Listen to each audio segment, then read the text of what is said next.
This is Claire. It's actually me. Claire is thumbnailing our newest batch of comic pages. Sometimes she draws them in great detail, and sometimes she doesn't yet know what the scene will look like, so she uses stick figures and no backgrounds. She always has that nagging feeling that she doesn't really know what she's doing. This frustrates her sometimes. How can she get the most out of her thumbnail to get the best comic page layout possible? Most of all, how can she create thumbnails that tell the story? My guess is that you're watching this video with the exact same question in mind, so let's dive right in and look at how we can make our thumbnails faster and much more effective. But first, I want to let you know that I'm hosting an email challenge called the Comic Starter Challenge. In 5 days and 1 live session, we are going to start your comic. We are going to leave excuses and fears in the dust and get to action. Go to pencilsandstories.com/comic starter challenge and sign up and get the emails. It will be a limited time, so it's from the end of October until November 5th when the live session will be, and that's when it closes again. When it comes to thumbnailing, it is important to keep in mind that this is about composition, not drawing. Your thumbnails are not the place to think about your character's anatomy, the design of things like props and clothes, facial expressions, and nitty-gritty things like leaves or details on buildings. Even something like a pose doesn't have to be precise as long as the general shape of the pose is there. I personally always thumbnailed intuitively, or I skipped it entirely and went straight into sketching. And this will eventually get you stuck because down the line you will go and have to fix compositions and fix certain panels to make sure that everything comes together and that everything flows nicely on the page. Eventually I did a full course just on composition, and that really helped me to put words to what I was doing. And it showed me how I could make conscious choices about compositions that told a story. My thumbnails and layouts went from just drawings to bigger shapes. As you can see, I actually do not really draw things out anymore. I don't draw the poses, I don't draw facial expressions, and less details. Now, instead of drawing the very first thing that comes to mind or just doing what feels right, I actively think about the distribution of the elements on the page. The goal is to get to a composition that tells the story. Since I did that course, I heard many more talks about composition and all the approaches that people take, and I kind of come up with my own framework specifically for what composition entails when it comes to comics. And that's a framework I'm going to share with you right now.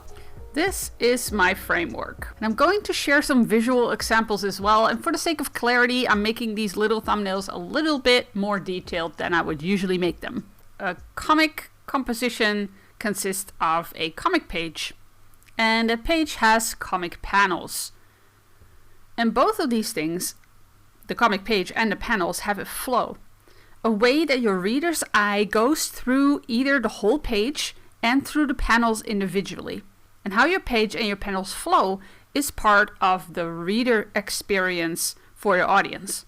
Your panels feature artwork, of course. The panels, art, and your word balloons, and any other things that you use like text boxes, I believe are part of the comic's composition, because even your balloons is what creates flow throughout your comic page. So how do you create that flow? How do you direct your reader's eye through the page and through the panels? By using something called visual hierarchy. Visual hierarchy is the organization of all of your visual elements on your picture plane. Picture plane being, in this case, your comic page. And on your page are certain elements that stand out from one another with the goal of attracting attention. This is what visual hierarchy is. And certain elements get more attention than others. For example, a character will naturally draw more attention than the background because we are humans and we're attracted to other humans or any living being. But if you have a big splash panel with a huge environment and your character is really small, we will see the background first and then finally spot your tiny character in that environment. Which means by giving the background certain aspects like a bigger size, it starts to stand out more than the other elements. And you have control over the way that every single element on your comic page captures or doesn't capture the attention of your readers and in which order. And this is what you're thinking about when it comes to composition and thumbnailing and your comic layouts. The way you organize your art will tell the story, and this creates an emotional experience for your reader. So the visual hierarchy and the subsequent emotion tell the story and give your story moments meaning. But how do we create this visual hierarchy in our comic pages? That is through variety. Not every shape, line, and color is created equally in your composition, as we just talked about. To make elements in your panels and on your page as a whole stand out, you create variety. And you do this with all the artistic tools at your disposal. But here are some of the biggest players when it comes to creating variety, in my opinion. The first is shape and line. This means what kind of shapes and line do you use compared to each other? And this is an example, the first one being shape. The top image here is a cityscape, and it's very square and rectangular shapes.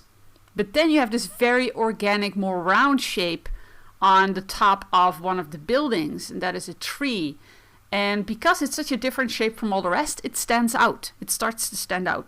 In the lower image, we focus more on line. You can create depth with having thicker lines, and even though there's characters in the background, still the thick lines in the foreground capture a lot of attention, especially if you would do something with color here.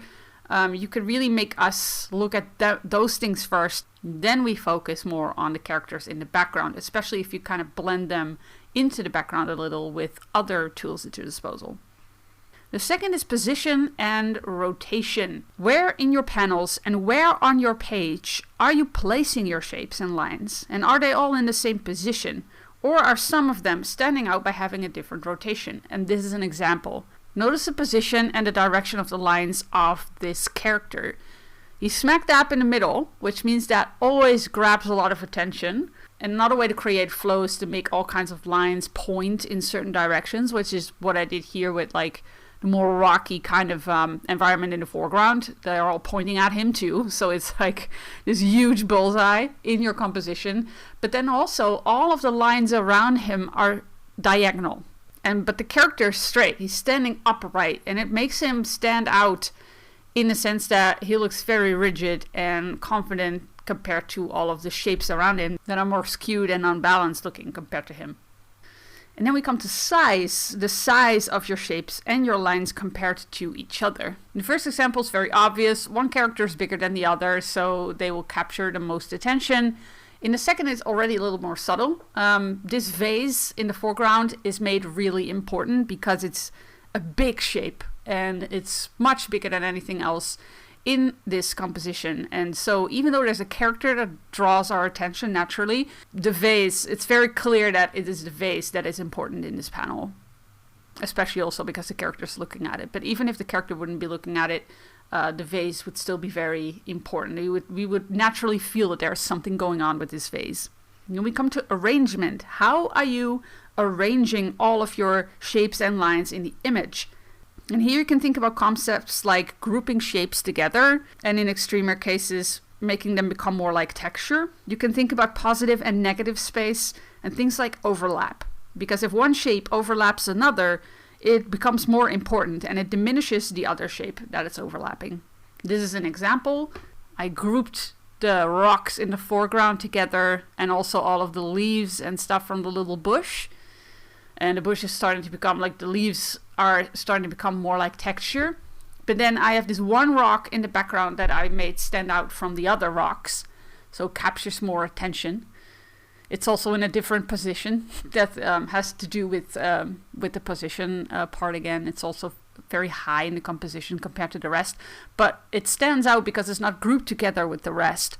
And then it grabs our attention and then points our attention to the little cactus. And the cactus points our attention to the little human. Those are two separate shapes as well. And they're also a little positive space in all of that negative space of the sky on the left as well. To even further diminish the importance of the rocks in the foreground, I actually had the bush overlap the rocks. Because there's that one rock in the middle that is a little larger. So the bush, again, overlaps it a little bit. But it still gives the image a little bit of depth. And then lastly, we come to color and light. Those are huge players when it comes to capturing attention. You can create this variety with the hue of the color, the value of the color, and the saturation.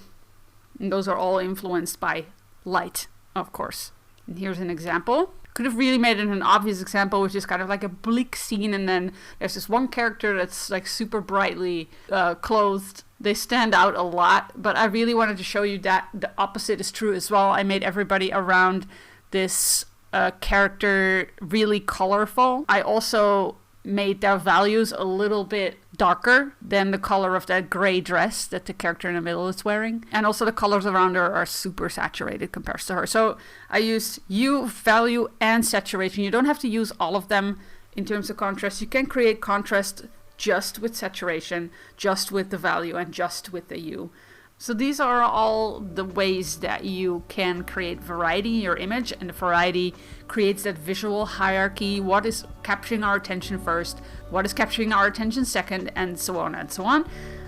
Usually the bigger the difference between these things, the more attention they capture. Another useful word that you can use instead of variety is contrast. This is something that's talked about in the artist community a lot. Contrast doesn't just apply to contrast in values, so dark and light, but having a big shape, for example, in a sea of small shapes, is also a form of contrast. So all of these things that I just showed you are very common artist terms.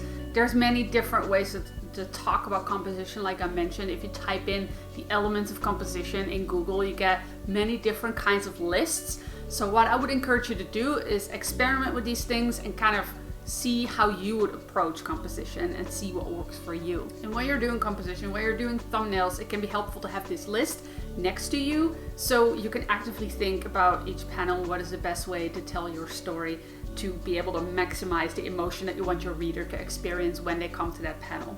And like you saw in the examples, all the variety that you create on your page in a very specific way that you arrange all your elements on the page, how you organize your page, will eventually spark the emotions in your audience and eventually will tell your story. Again, don't forget to write into the email challenge, the Comic Starter Challenge, which starts at the end of October. It's designed to get you on the way in 5 days by coming up with your basic story, interesting characters, making some early decisions about style and where to post and how to design your pages. And then we will bring it all together in a live session where we'll dive into drawing characters, worlds, and creating actual comic pages. And you will also be able to ask me any questions then. Thumbnailing is one of my favorite steps of the comic process. And if you want to see me actually thumbnail a comic page, watch this video next and see how I do that.